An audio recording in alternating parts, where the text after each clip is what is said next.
Olá pessoal, vamos comentar hoje as questões de legislação aplicada à Polícia Federal, área administrativa, o concurso que houve neste domingo, concurso de agente administrativo da Polícia Federal. A parte que me cabe é a parte de legislação aplicada, são apenas 10 itens, do 111 ao 120. Então há uma numeração dos itens, mas você sabe que nas provas do CESP, de acordo com o candidato, muda a ordem. Tá? Mas legislação é do 111 ao 120 e aí você faz a sua conversão. O que nós vamos fazer? Eu vou comentar os 10 itens, dizer o provável gabarito que o CESP deve soltar e o provável recurso se houver. Dos meus 10 itens, só 2 questões que são passíveis de você cogitar algum recurso. A prova foi redondinha, mas tem 2 itenzinhos que é possível que alguém venha a pleitear um recurso. Beleza? Vamos para as questões então?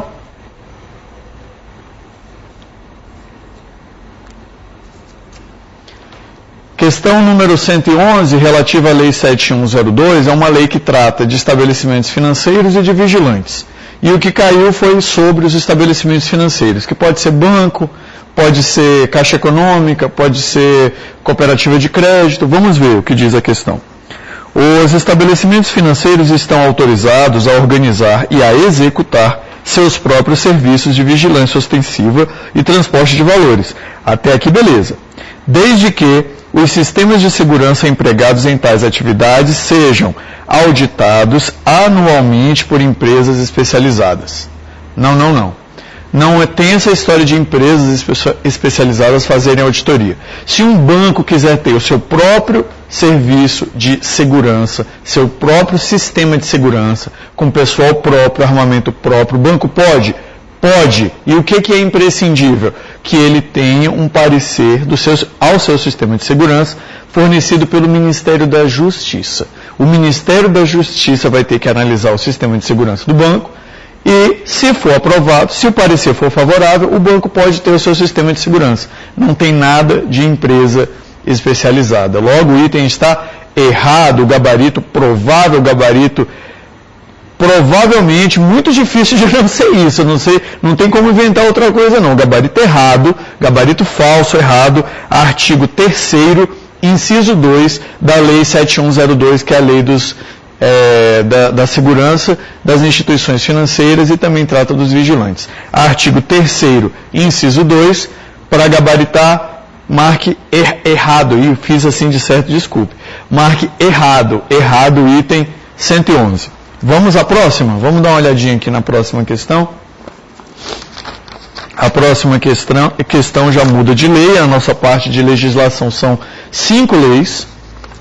5 leis em 10 questões, caiu mais ou menos isso. Mais ou menos 2 questões por lei, né? Nessa primeira lei ele só cobrou uma.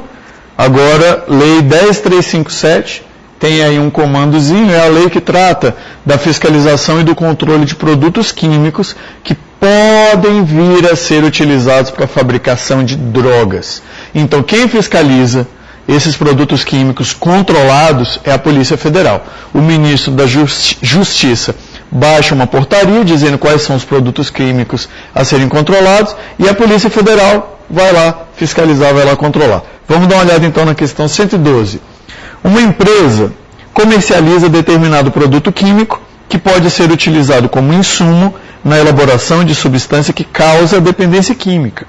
Nessa situação, as atividades dessa empresa devem ser fiscalizadas pelo Departamento de Polícia Federal, juntamente com o Exército Brasileiro. Nossa! Questão fácil também, aquela agora há pouco da Lei 7102, fácil, essa daqui mais fácil ainda. Não tem nada de Exército Brasileiro controlando os produtos químicos que podem ser usados para fabricar drogas. Aqui é a Polícia Federal. É a Polícia Federal que tem essa incumbência, está errado então por conta do Exército Brasileiro. Então você vai marcar errado, gabarito falso, artigo 3º da Lei 10357. Falso de novo, Emerson, vai ser tudo falso? Não, calma. Vamos ver a próxima. O próximo slide aqui é a questão 113, que ainda é da mesma lei, da Lei dos Produtos Químicos. Vamos ver. O gerente de uma empresa de reciclagem de produtos químicos controlados tomou conhecimento de que um dos empregados da empresa desviava parte desses produtos, a fim de produzir ilicitamente entorpecentes. Nessa situação, caso não informe esse fato às autoridades competentes, o gerente incorrerá em infração administrativa e penal. Agora, meu amigo, aqui temos o primeiro gabarito com asterisco. O gabarito provável que deve vir na terça-feira é o gabarito de certo.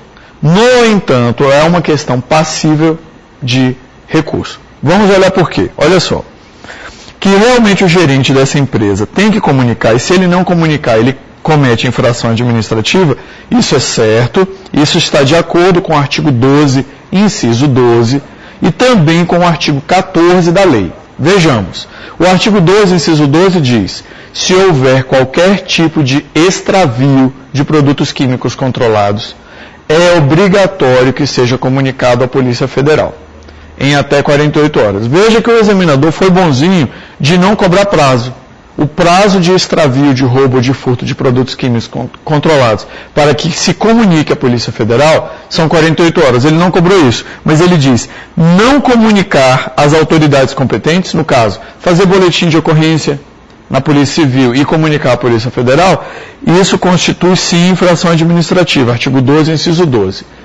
Intuitivamente, o candidato que está enfrentando a prova, ele vai entender que também isso aqui deve constituir um ilícito penal, que é o ilícito de não comunicar crime às autoridades, possível crime às autoridades competentes. Então, se ele não comunica, sim, deve incorrer em ilícito penal. No entanto, o candidato da área administrativa da Polícia Federal não tem direito penal no seu edital. Se não tem direito penal, como é que a questão pode cobrar esse âmbito penal aqui? Diz assim: o gerente incorrerá em infração administrativa e penal. Tudo bem, vai incorrer. Só que para o candidato que perder essa questão, dá para fazer um recurso. Não sabemos se o CESP vai acompanhar o recurso. O gabarito preliminar certamente deve ser certo, deve vir como verdadeiro, e aí quem se sentir prejudicado pode fazer um recurso? Pode, dizendo o seguinte: o que essa lei 10.357 fala é de infração administrativa, não fala nada de ilícito penal. Lá no caput do artigo 14, ela até fala de um ilícito penal. Qual é o ilícito penal que ela fala? Fala o seguinte, fala quais são as punições administrativas passíveis, né? Que é advertência formal, multa, suspensão da licença, enfim, há várias possibilidades de medidas administrativas. E ela fala que essas medidas administrativas serão aplicadas independentemente da responsabilidade penal.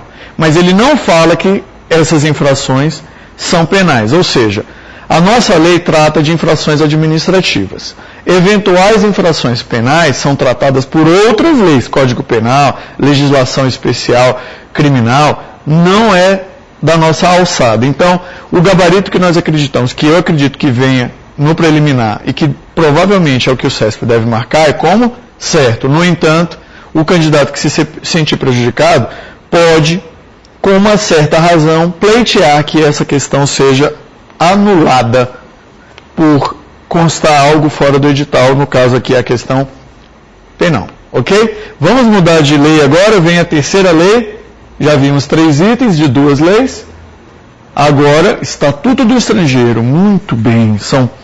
São 3 itens e é a maior lei das 5. É uma lei muito grande, muito trabalhosa. Em sala de aula mesmo a gente passou um bom tempo estudando esta lei, mas caiu tranquilo. Realmente aqui não tem recurso. Vamos ver as questões. Vamos ver aqui a questão 114. Considere que a Lina seja natural de um país que não exige visto para os brasileiros visitarem em caráter recreativo. Nessa situação, se a Lina pretende viajar a lazer para o Brasil, a exigência do visto de turista pode ser dispensada a ela? E aí? Pode. O que, vamos dizer assim, a mola mestra das relações internacionais é o tal do princípio da reciprocidade. Se o país dá essa deferência aos brasileiros de não exigir visto de turista, o Brasil também poderá fazer o mesmo sendo algo recíproco, algo benéfico para os dois países, não há problema algum, o item está, portanto, correto, certo, de acordo com o artigo 10 do Estatuto do Estrangeiro. Não vejo possibilidade aqui de um recurso com êxito, não. A questão redondinha, artigo 10 resolve, bem feitinha, e é isso. Vejamos a próxima. A 115, ainda neste mesmo slide, diz: a propriedade de bem imóvel no Brasil não confere ao estrangeiro o direito de obter visto de qualquer natureza, nem autorização de permanência no território nacional. Eu brinquei com os alunos durante os nossos cursos que esta lei é coração. A lei, o Estatuto do Estrangeiro, ela é muito mais uma lei, vamos dizer assim, que se importa com laços afetivos, laços familiares, do que com bens. Então, por exemplo, para o sujeito diminuir o prazo de residência para ele se naturalizar, se ele se casa com uma brasileira, o prazo de residência baixa para apenas 1 ano, enquanto que o prazo regra são 4 anos. E se o sujeito for rico, tiver imóveis, ações, baixa para 3 anos. Então, assim, é uma lei que se importa muito mais com o coração.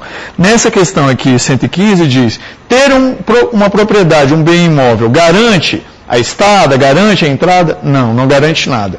O que vai se avaliar para permitir ou não que um estrangeiro entre no território nacional são os interesses do Brasil. O interesse nacional é que vai prevalecer. Então, ser dono, ser proprietário ou ter a posse de bens no Brasil não confere direito a quem quer que seja. Portanto, a 115 também está certa, gabarito certo, certinho, verdadeiro, artigo 6º do Estatuto do Estrangeiro. Por fim, no Estatuto do Estrangeiro, 116. Conforme a legislação brasileira, deportação consiste na saída compulsória de estrangeiro do território nacional, não sendo necessário para a caracterização da deportação que o deportado seja reconduzido ao país de que seja nacional. Veja bem, o item novamente vai ser correto, artigo 58. Como é que é o esquema da deportação? Deportação é a saída compulsória do estrangeiro que não se retira quando isso é determinado a ele. O Brasil pede: olha, a sua estada está irregular, você entrou irregular, por gentileza, se retire. A porta da rua é a serventia da casa. E o estrangeiro demora, não vai logo, aí ele é arrancado do Brasil de forma obrigatória, de forma compulsória. Isso é a deportação. É a saída compulsória quando o estrangeiro não atende ao pedido do Brasil de que ele se retire tranquilo, numa boa. Então, para onde ele vai ser enviado quando deportado? A lei dá 3 possibilidades: para o país da sua nacionalidade, para o país da sua procedência ou para outro que consinta em recebê-lo. Então, quando o item 116 diz: não é necessário na deportação que ele seja reconduzido ao país de que seja nacional, está certo, porque ele pode ser para o país da sua nacionalidade, da procedência ou outro que consinta em recebê-lo. Item certo, artigo 58, sem recurso, as 3 questões de Estatuto do Estrangeiro muito redondinhas, muito fáceis também, muito tranquilas. Vamos avançar agora? Vamos já para o nosso penúltimo diploma, para a nossa penúltima lei. Faltam agora somente 4 itens. Agora chegou ele, o Estatuto do Desarmamento. Considere que Arnaldo, dentista, tenha comprado um revólver 38 e que, semanas depois, sua amiga Júlia, uma empresária, tenha lhe revelado interesse em adquirir essa arma. Nessa situação, o revólver só poderá ser vendido mediante autorização do Sistema Nacional de Armas. Olha só, uma arma que vai mudar de propriedade entre pessoas físicas, ainda que a pessoa física tenha o registro e a outra tenha autorização para registrar a arma, ainda que ambas tenham toda a questão legal resolvida, essa transferência de propriedade só pode ocorrer mediante uma autorização do Sistema Nacional de Armas. Portanto, o item está certo, correto, item bom, item certo, artigo 4º, parágrafo 5º do Estatuto do Desarmamento, sem recurso, bonitinho, vamos em frente.